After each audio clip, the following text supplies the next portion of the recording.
আবির্ভাবের পর থেকে যে সমস্ত অঞ্চল মুসলমানরা একবার দখল করেছিল, সেই সমস্ত অঞ্চলের 1 ইঞ্চি মাটিও যদি কোনো কুফরি শক্তি দখল করে, সেই 1 ইঞ্চি মাটি পুনর্দখল করা সকল মুসলমানদের উপর ফরজে আইন। প্রিয় তরুণ সমাজ, তাহলে এবার বলুন, যেই সমস্ত কারণের একটি পাওয়া গেলেই জিহাদ সকলের উপর ফরজে আইন হয়ে যায়, তার একটিও কি এখনো পাওয়া যায়নি? বরঞ্চ একে একে সবগুলোই পাওয়া যাচ্ছে। তবুও কি আমাদের উপর জিহাদ ফরজে আইন হয়নি? তবুও কি আমাদের উপর জিহাদ ফরজে আইন হবে? املأ الأرض بتكبير يهز الغاصبين، بل لأنات الثكالى إلا رب العالمين. املأ الأرض بتكبير يهز الغاصبين، بل لأنات الثكالى إلا رب العالمين. كبروا الله أكبر لا تهابوا الحاقدين، إن في التكبير نصر هذا درب الصالحين. كبروا الله أكبر لا تهابوا الحاقدين، إن في التكبير نصر هذا درب الصالحين.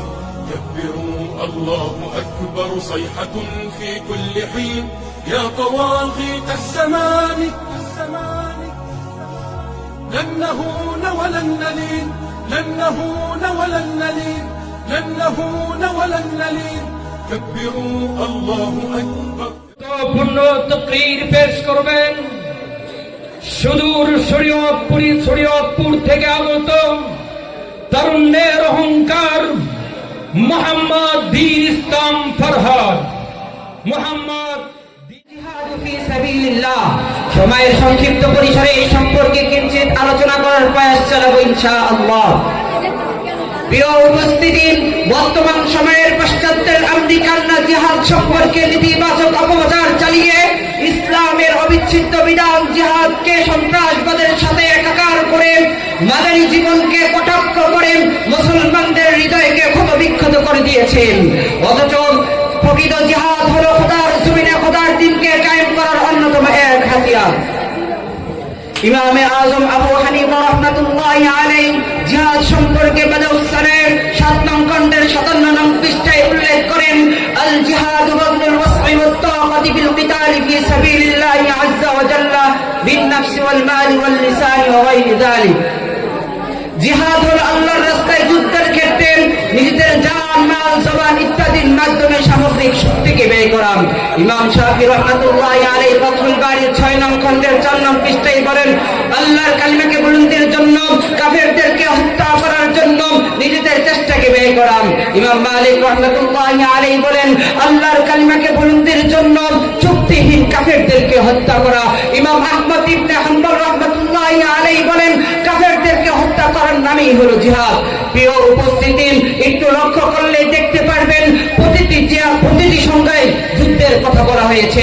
অতএব বোঝা যায় কাফেরদের সাথে যুদ্ধ করাকেই জিহাদ বলেন। অন্য কোন অর্থে জিহাদ ব্যবহার করা যায় না, জিহাদ শব্দকে অন্য কোন অর্থে ব্যবহার করা যায় না।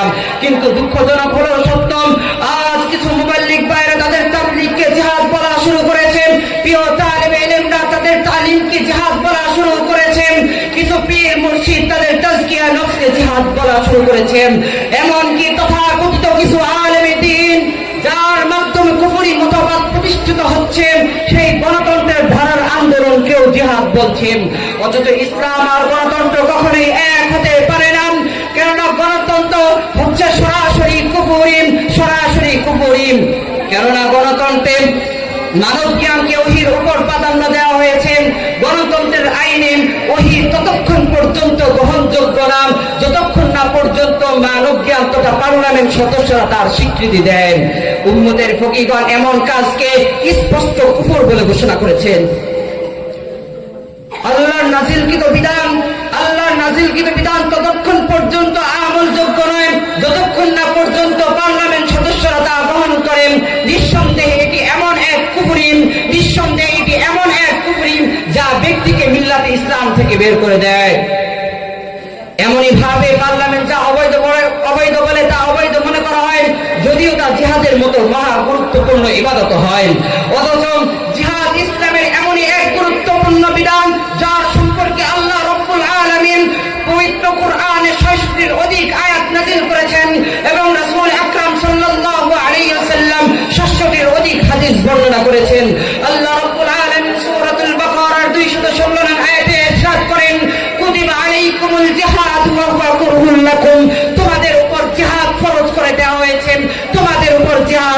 করে দেওয়া হয়েছে। প্রিয় উপস্থিতি, যেই সমস্ত কারণের একটি পাওয়া গেলে জিহাদ ফরজে আইন হয়ে যায় তার কয়েকটি তুলে ধরছি। নাম্বার 1, কোন কুফরি শক্তি যদি কোন মুসলিম ভূখণ্ডের উপর আঘাত করেন তাহলে সর্বপ্রথম ওই মুসলিম ভূখণ্ডের উপর জিহাদ ফরজে আইন হয়ে যায়।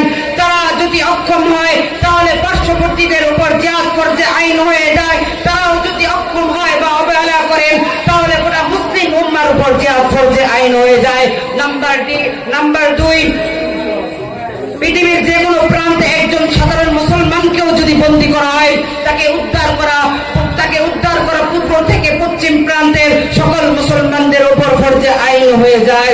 নাম্বার 3, ইসলামের আবির্ভাবের পর থেকে যেই সমস্ত অঞ্চল মুসলমানরা একবার দখল করেছিল সেই সমস্ত অঞ্চলের 1 ইঞ্চি মাটিও যদি কোনো কুফরি শক্তি দখল করে সেই 1 ইঞ্চি মাটি পুনর্দখল করা সকল মুসলমানদের উপর ফরজে আইন। প্রিয় তরুণ সমাজ, তাহলে এবার বলুন, যেই সমস্ত কারণের একটি পাওয়া গেলেই জিহাদ সকলের উপর ফরজে আইন হয়ে যায় তার একটিও কি এখনো পাওয়া যায়নি, বরঞ্চ একে একে সবগুলোই পাওয়া যাচ্ছে।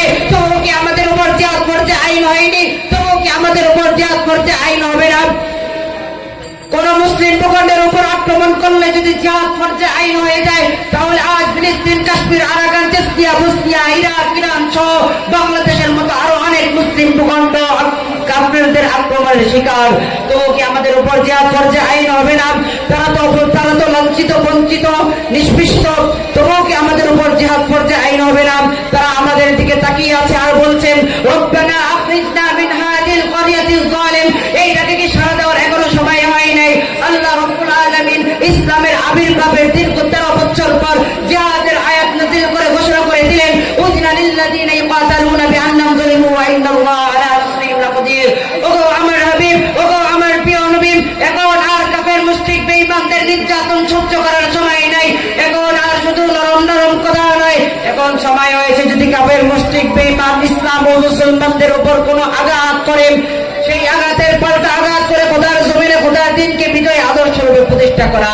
তাই তো আমরা মদিনার ইতিহাসের দিকে লক্ষ্য করলে দেখতে পাই মাত্র 10 বছরে নবী করিম সাল্লাল্লাহু আলাইহি ওয়াসাল্লাম সশরীরে 27টি জিহাদে অংশগ্রহণ করেন। সর্বমোট 100টি জিহাদের বেশি নেতৃত্ব দিয়ে মদিনার মাটিতে সর্বপ্রথম জিহাদের ঝান্ডাকে সমন্বিত করেছেন।